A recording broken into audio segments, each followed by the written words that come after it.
So we're walking through the airport in Brussels, and it's still going through my mind that I'm confused still a little, both humbled and excited, but still confused as to this introduction, because we're meeting someone here who will be traveling with us on the rest of the journey to DRC in the Congo. And when I'm talking with my traveling companion, Dr. Jeffrey Mitchell, he explains to me who this other person is and what her credentials are and what her education level is like. And I start taking an inventory in my mind. And in that moment, I realize that among all of the people on this journey, the handful of people who are going to teach in the Congo, these government leaders, there's only one, kind of like the old Sesame Street thing. You remember that? One of these things is not like the other. And they put all the bananas on the screen and there's one apple and you look at that one apple and go, it's the apple. Well, in this scene, I was the apple. I was the one not like the others. And there were a couple of things about me being different, the first of which was my skin color.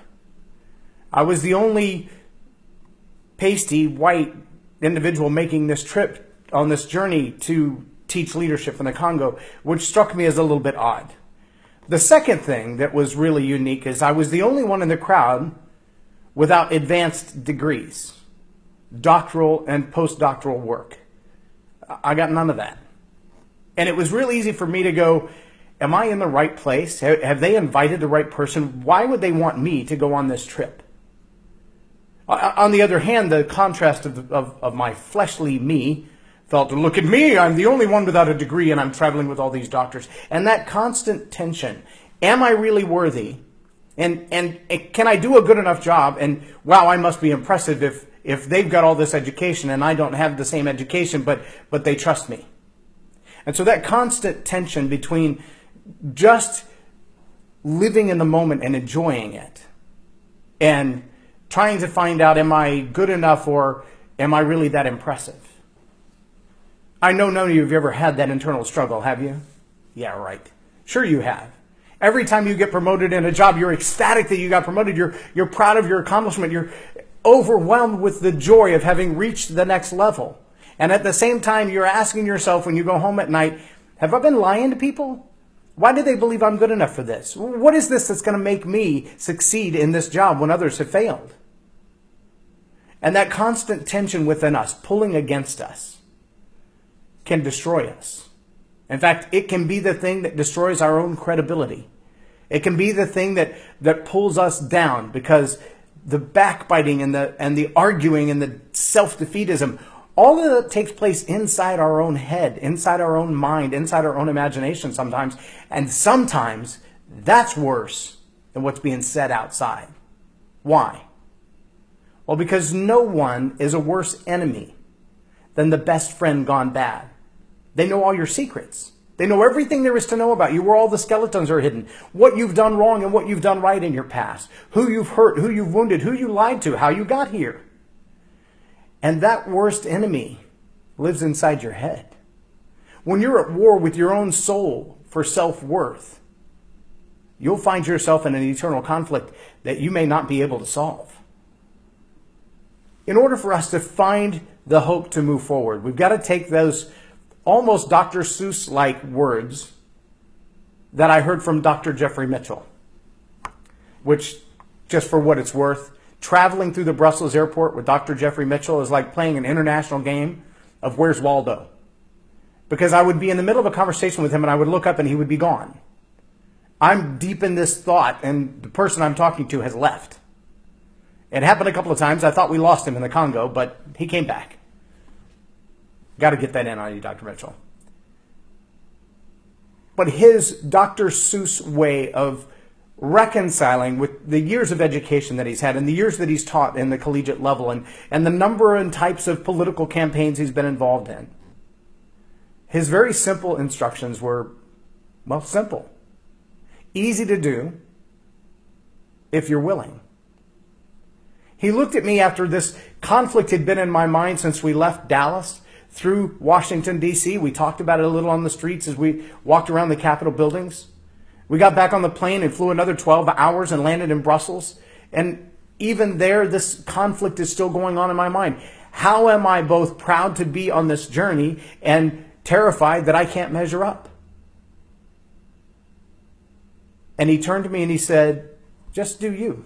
You do you. I'll do me, you do you. Because I can't do you, and you can't do me. And what he's really saying in that is, everything that's been building inside of you, everything that you've been studying and researching and preparing for is enough. It really is enough. The you that you are, the character that God made you with, the talents and the gifts that are inside of you, it really is enough. And I want to say that to you as you're watching this morning. I don't care who you are. I don't care what it is that you do for a living or a career. I don't care what your aspirations are down the road. God has given us everything we need for life and godliness. Everything we need for life and godliness. Not just life, but life more abundantly. Now, if you believe that to be true, then your only responsibility, your only obligation is to take what God's given you and maximize it. If he's given you a gift or a talent, add the skill to that which maximizes that gift or that talent. And then put it to work in the kingdom. Because if you're doing for the kingdom what you're intended to do for the kingdom, all of these things are going to be added to you. How do we know that? Well, Matthew 6:33 says that. Seek ye first the kingdom, and all these other things are going to be added. If you're doing you at the best you know how to do you, whether it's the next level of education, or it's reaching the homeless and starving children in the streets of Dallas, or it's delivering the gospel to foreign lands, or it's teaching math at the local high school, or it's running the cash register at Dollar General. Whatever God has given you to do, the gifts, the talents, the character, and the opportunity to do it with all your might. My boss says all the time, Dr. Randy Weiss, Jesus is coming. Look busy. And by that, he's not giving us a flippant idea of just do something. But what he is saying is, remember the 10 virgins. Some had their candles ready, the lamps filled with oil, the wicks trimmed, ready for a long night. Others sat idly by and ran out of oil.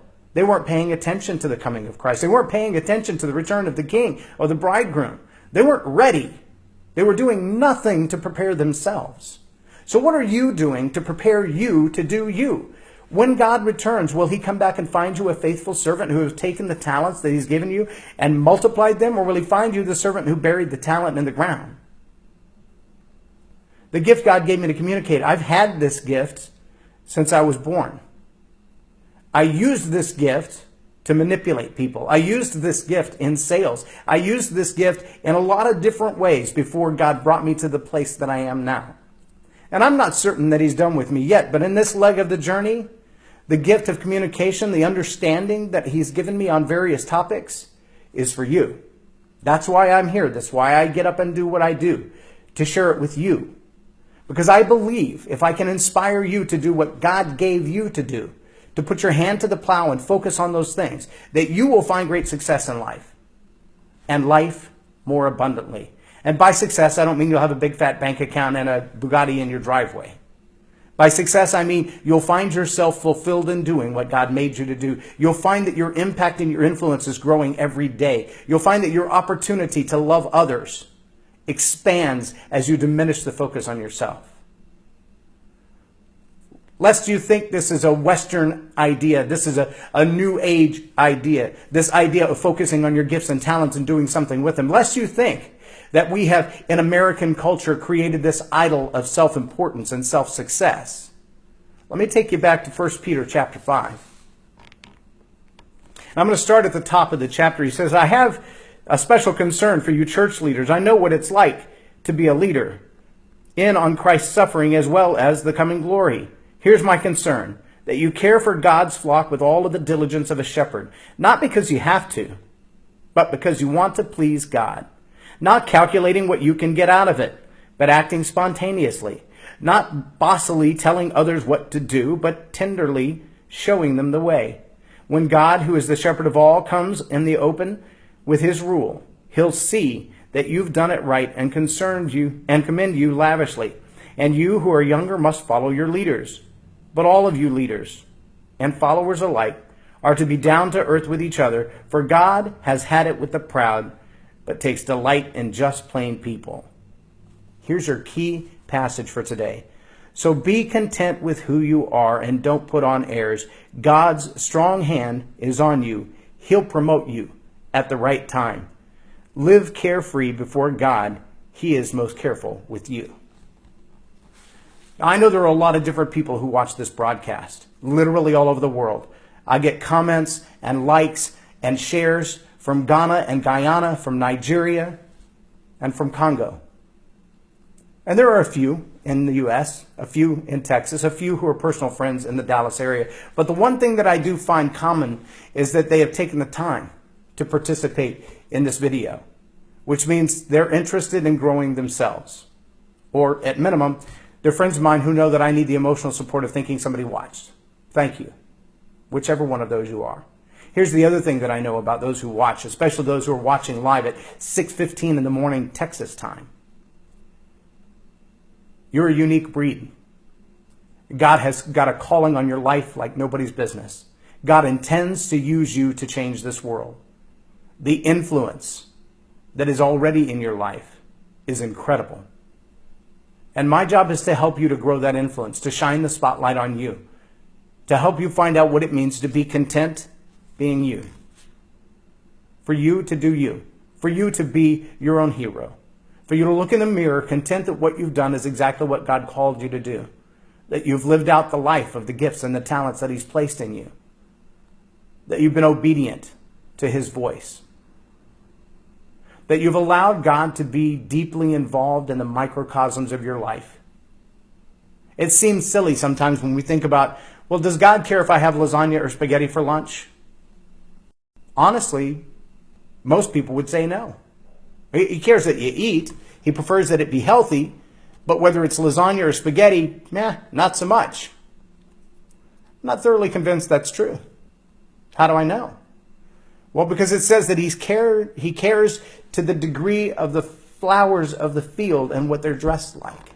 He cares about every bird in the air and whether it's fed or not. He knows the number of every hair on your head and the name of every star in the sky. He is a God of attention to detail. And I truly believe that if we listen closely enough, He's capable of answering every prayer, of talking on every topic, of being involved in every conversation. That if we asked Him, He might even say, hang on, not that parking place in the front door. Take the one 3 cars over. Because when you come out of the shopping mall 4 hours from now, the lady getting into that car is going to need your prayer. Our God cares like that. He cares about the small details. We can live a carefree life, not worried about all the other details, when we trust God to worry about our details.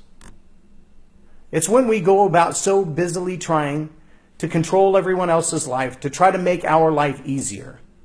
When we want to tug and pull with friends and family to try to gain the upper hand or gain position or gain possessions, that's when we find ourselves at odds with God. And there's no love in that. There's no joy in that. There's no peace in that. But if we want the fruits of the Spirit in our life, we've got to listen closely to God. We've got to be content with who you are. Don't put on airs. God's strong hand is on you, and He'll promote you at the right time. We spend all of our life stepping on other people to get to the top. All we're going to have is a lot of crushed friends. You ever seen those people who circle the parking lot 15 times to get the closed parking space? Sometimes they'll get frustrated and just put their car in a handicap spot, or the one that they don't realize says police at the top, and then they think they can run in fast enough and run back out and it won't matter to anybody. I'm the guy who circles the parking lot while my wife is in the store. And sometimes I'll park all the way out by the curb just so I can watch the rest of the people drive around the parking lot.